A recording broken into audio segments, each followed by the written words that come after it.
Selama masa pandemi COVID-19 ini, puluhan warga negara asing masih berada dan bertahan di kota Sabang. Mereka rata-rata mengantongi izin tinggal sementara dan tetap karena bekerja di sektor wisata. Berikut informasi selengkapnya. Sebanyak 38 WNA masih bertahan di kota Sabang dengan berbagai alasan, termasuk tertahan akibat kondisi wabah COVID-19. Berdasarkan data dari kantor imigrasi Sabang, jika ke-38 WNA tersebut terdiri dari 16 orang pemegang kartu izin tinggal terbatas dan 11 orang mengantongi kartu izin tinggal tetap. Jumlah ini juga ditambah keberadaan peserta YAH yang masih tertahan di Sabang sebanyak 11 orang.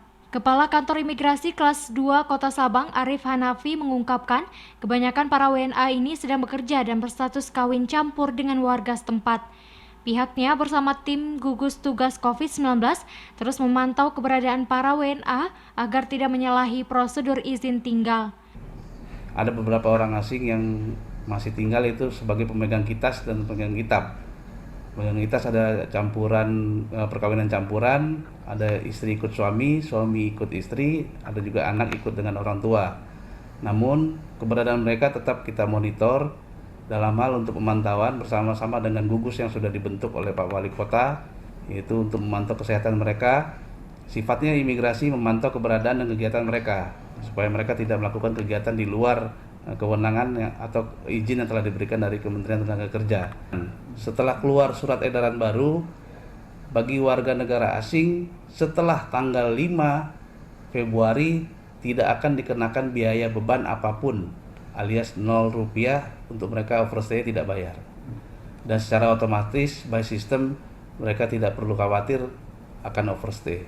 Hingga saat ini WNA yang berstatus wisatawan sudah tidak ada lagi yang berada di Sabang kecuali para peserta YAH yang tertahan akibat dampak kebijakan lockdown di negaranya. Dalam perpanjangan dokumen, para WNA sesuai Permenkumham nomor 7 dan 8 tahun 2020 tentang pemberian izin tinggal dalam keadaan terpaksa, para WNA tidak perlu memperpanjang izin tinggal mereka karena kondisi wabah COVID-19.